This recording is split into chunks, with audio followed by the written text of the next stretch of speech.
behind closed doors. I'm a fool for your love.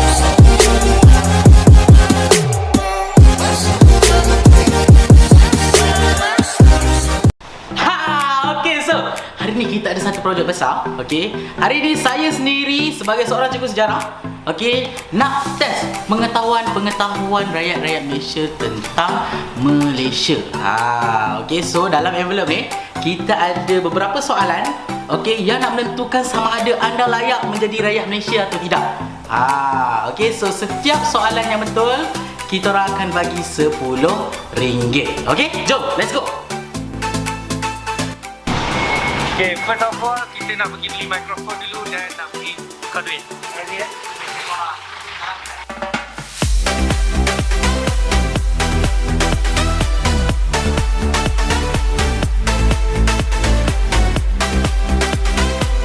Okay, pilih daripada empat ni. Okay. Dalam ni ada soalan dan ada duit. Okay. Alright, kalau abang dapat jawab soalan ni kaitan negara kita Malaysia, abang akan dapat duit dalam envelope tu, boleh? Okay. Alright, abang boleh pilih mana? Pilih satu. Alright, bagi abang ni buka. Okay, okay, tak bawah. Okay, so soalan dia, bagi abang ni baca dulu. Okay. So ini soalan dia bang. Berapa negara pernah menjajah Malaysia? Senang raikan. Yeah, berapa negara bang? British tak silap. Portugis. Yang kedua? Belanda. Belanda.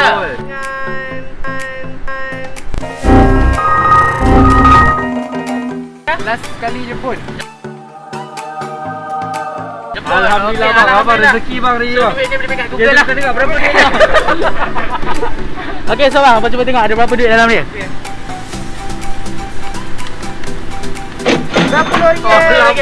So, berapa negara yang pernah menjajah tanah Melayu? Jawapannya adalah 4. Okey, ianya dimulakan oleh Portugis pada tahun 1511, di mana Portugis telah menyerang Kesultanan Melayu Melaka. Okey, dan kenapa Portugis menyerang Kesultanan Melayu Melaka? Disebabkan pada ketika itu Portugis ingin memecahkan penguasaan perdagangan oleh pedagang-pedagang Islam. Sebab pada ketika itu Kesultanan Melayu Melaka dipengaruhi oleh agama Islam secara pesat. Okey, sebab itu kau tengok kenapa orang Melayu orang Melayu beragama Islam, disebabkan pada ketika itu okey, orang Islam ini menguasai okey alam Melayu pada ketika itu, dan disebabkan inilah kenapa Portugis datang dan menyerang Melaka pada tahun 1511. Dan Portugis telah menjajah tanah Melayu selama 129 tahun sehingga 1640. Lama kan?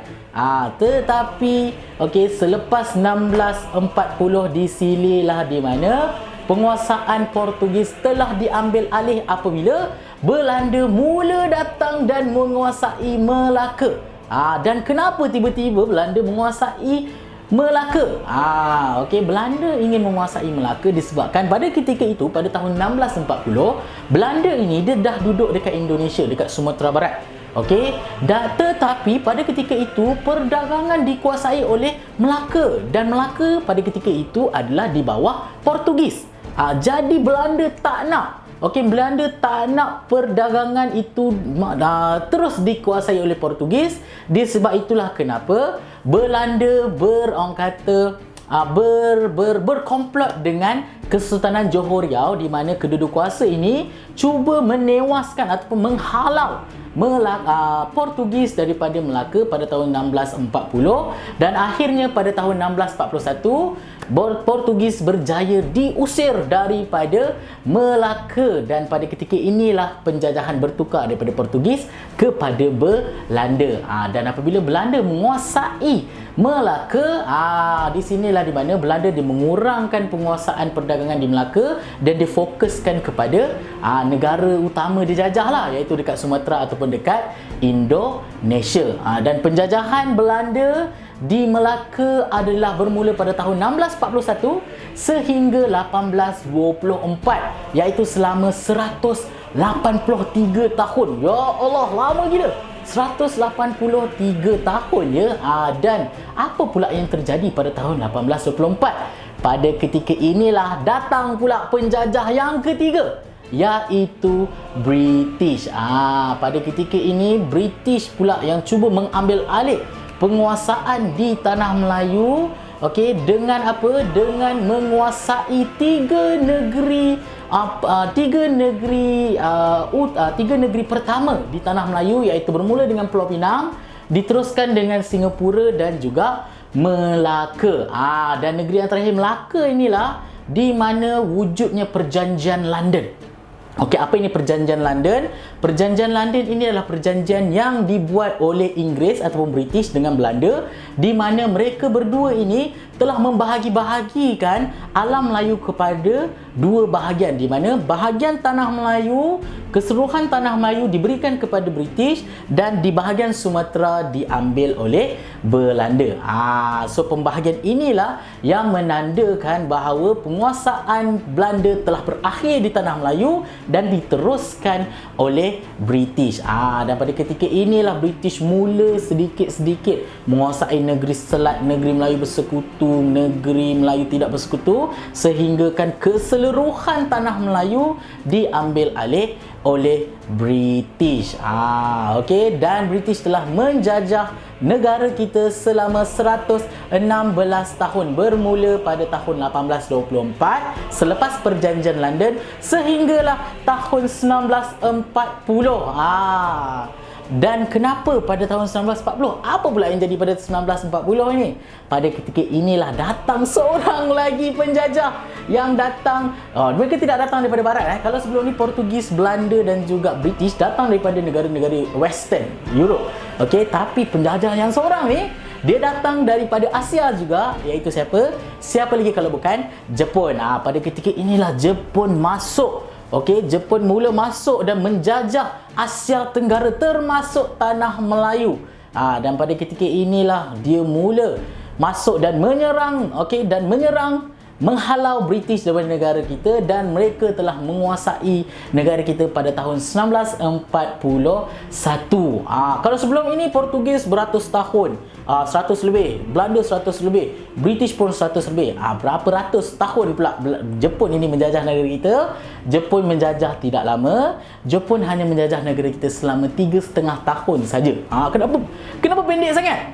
Sebab pada ketika inilah, pada tahun 1945, Jepun telah mengalami satu masalah di mana disebabkan oleh Perang Dunia Kedua, negara Jepun telah dibom di Nagasaki dan juga Hiroshima, yang menyebabkan Jepun terpaksa kembali ke negara mereka untuk membaiki negara mereka yang telah dimusnahkan oleh bom. Dan pada ketika itulah di mana Jepun telah keluar daripada negara kita, dan disitulah di mana British dia masuk kembali. Dan pada ketika inilah British cuba, orang kata, melakukan satu penjajahan baru yang dinamakan sebagai neokolonisme ataupun neocolonization, iaitu dengan memperkenalkan Malayan Union. Dan pada ketika inilah orang Melayu mula menentang, dan pada akhirnya penentangan ini telah berjaya apabila kita berjaya mewujudkan Persekutuan Tanah Melayu, dan akhirnya kita merdeka pada 1957. Nampak tak bagaimana perjalanan penjajahan kita daripada 1511 sehingga 1957.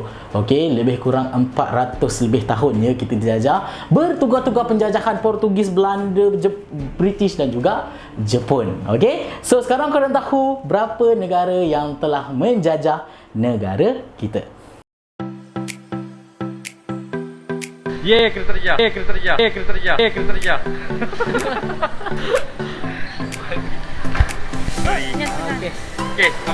abang. Okey, mari saya bukakan. Okey. So ini soalannya, apakah yang terjadi pada tarikh 13 Mei 1969? Tarikh 13 Mei tahun 69. Rusuhan antara Melayu dan Cina. Perang saudara antara orang Melayu dengan orang Cina. Yes, betul. Oh, RM10. Okey, so masih kak Sama. ada RM10. Okey, untuk soalan yang seterusnya, apakah yang terjadi pada 13 Mei 1969? Dan ini merupakan satu peristiwa yang sangat-sangat penting dan menjadi ingatan dalam kalangan masyarakat Malaysia, sebab ini adalah orang kata berlakunya peristiwa hitam di tanah Melayu apabila berlaku rusuhan kaum antara dua kaum terbesar di tanah Melayu, iaitu antara kaum Melayu dan juga kaum Cina. Dan sebenarnya banyak faktor yang menyebabkan berlakunya rusuhan kaum ini.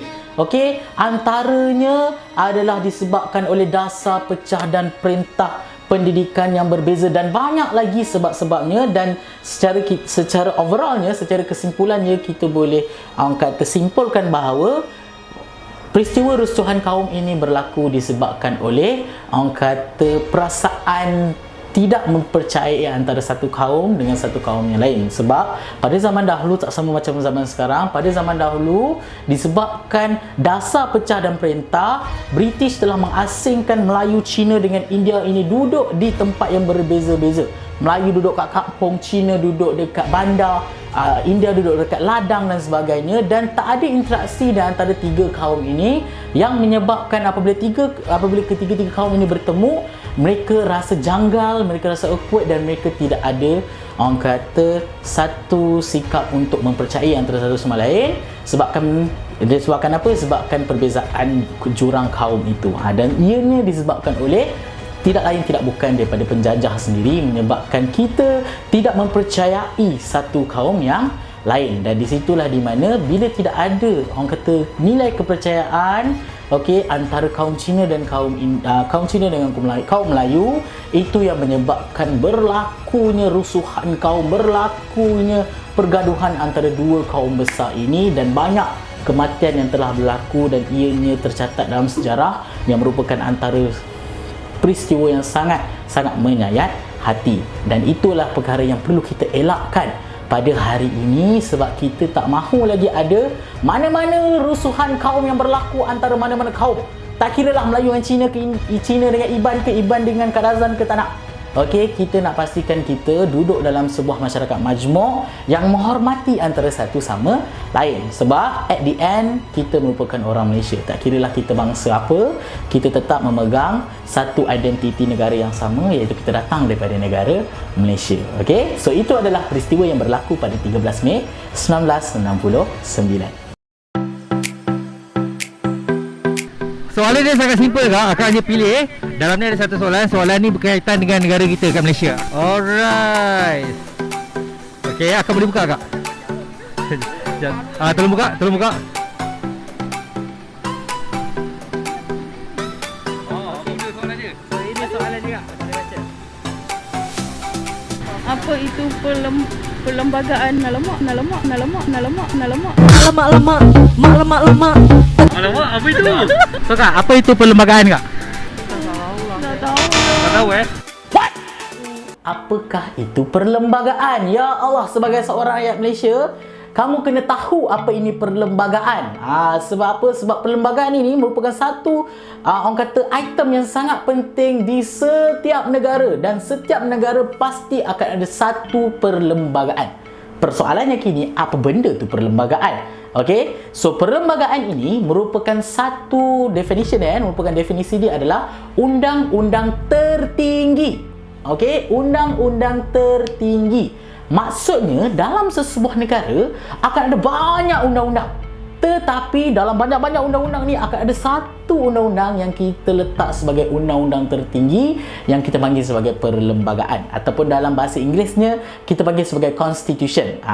Dan mana-mana negara kat dunia ini, negara-negara yang merdeka yang ada sistem pemerintahan, akan ada perlembagaan mereka yang tersendiri. Dan yang paling penting, bila kita nak belajar tentang perlembagaan ini merupakan satu undang-undang yang dibuat, yang diwujudkan, dan tidak boleh ditukar ataupun dibuang sesuka hati. Maksudnya orang kata perlembagaan ini diwujudkan, mula diwujudkan apabila sesebuah negara itu mencapai kemerdekaan. Okey, so bila negara itu dah mewujudkan perlembagaan itu tidak boleh dibuang. Okey, tidak boleh apa-apa yang ada dalam perlembagaan tersebut tidak boleh dibuang sesuka hati. Hanya boleh lakukan pindaan saja.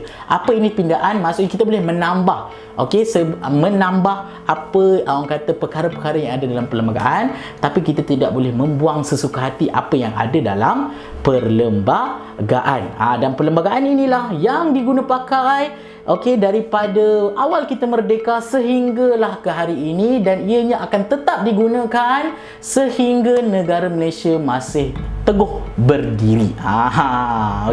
So itu adalah perlembagaan, dan kamu kena tahu setiap undang-undang dekat negara kita ini semuanya perlu mengikut perlembagaan. Kalau ada undang-undang yang melanggar perlembagaan, undang-undang tersebut terbatal dengan sendirinya. Okey. So sekarang korang tahu apa itu perlembagaan. So, jangan lupa untuk sebarkan mengenai ilmu-ilmu yang saya share ini kepada kawan-kawan korang. Okey? Mana-mana je boleh. Okey, right. Okey, soalan je. Malaysia mempunyai berapa orang raja? Malaysia mempunyai berapa orang raja? 11.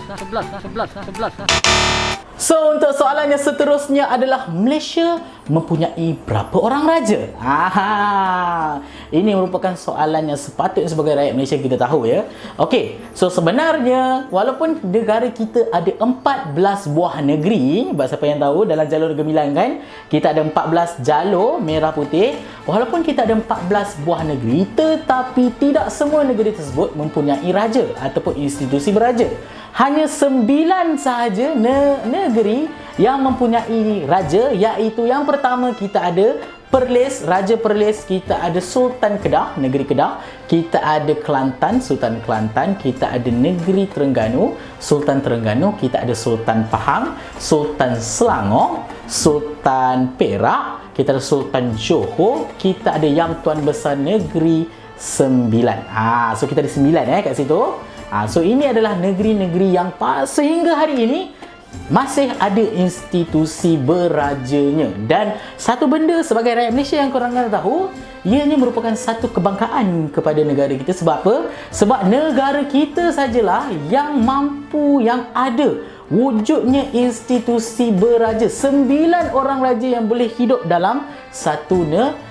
Kalau kamu pergi negara lain yang masih punya institusi beraja, mereka akan diperintah oleh satu saja sistem beraja. Kamu tengok Thailand, England, tengok Brunei, mereka satu raja saja. Tapi dekat Malaysia, kita special, kita ada 9 orang raja Melayu, dan setiap 5 tahun salah seorang daripada 9 orang raja Melayu ini akan dilantik menjadi yang di-Pertuan Agong, yang menjadi ketua negara Malaysia. Setiap 5 tahun ianya akan dipilih oleh Majlis Raja-Raja Melayu, dan setiap 5 tahun akan ditukarlah ikut turutan satu negeri ke satu negeri yang lain. Dan pada hari ini Sultan kita datang daripada negeri Pahang. Sultan Pahang telah diangkat menjadi yang di-Pertuan Agong kita pada hari ini. Okey? So itu adalah 9 Raja Melayu yang masih wujud pada hari ini dan merupakan satu simbol identiti kepada negara Malaysia dan merupakan satu kebanggaan kepada kita sebagai rakyat Malaysia. Alright. So, buka. Tengok apa soalannya. Okey. Okey, baca soalannya. So ini soalan dia. So apa soalan dia, bang? Gambar siapakah ini? Abang nampak tak gambar tu? Oh, macam mana nampak? Saya tengok dalam dia bang, ada tak bang gambar tu? Ada. Ada oh lah, gambar dah. Tunjuk kamera. Dah ada dekat duit selalu. Siapa nama dia? Apa nama dia? Apa dia? Tak perlu cakap nama pun. Tahu siapa je orang tu. Nak tahu siapa dia. Kenapa dia ada dalam duit? Menteri Perdana Menteri pertama. So, gambar yang ditunjukkan merupakan gambar yang di-Pertuan Agong yang pertama dilantik di Malaysia oleh Majlis Raja-Raja Melayu ketika kita nak merdeka dahulu, dan baginda merupakan Yang Tuan Besar dari Negeri Sembilan. Nama baginda adalah almarhum Tuanku Abdul Rahman Ibni Tuanku Muhammad. So beliau merupakan YDPA yang pertama yang dilantik di Malaysia. Dan kalau korang perasan gambar baginda ada pada kehidupan kita setiap hari, kita akan jumpa gambar baginda, iaitu di not duit kertas kita. Korang tengoklah, ada duit RM1, RM5, RM10, semua ada gambar baginda. Itu menandakan baginda merupakan yang di-Pertuan Agong yang pertama. Sebab ramai yang tak tahu. Orang tengok macam dah biasa dah tengok muka ni, tapi kita tak tahu gambar siapa ni. So korang dah tahu, ianya merupakan yang di-Pertuan Agong yang pertama dilantik di negara kita, dan beliau datang daripada negeri Sembilan. So itu saja kita punya challenge pada hari ini.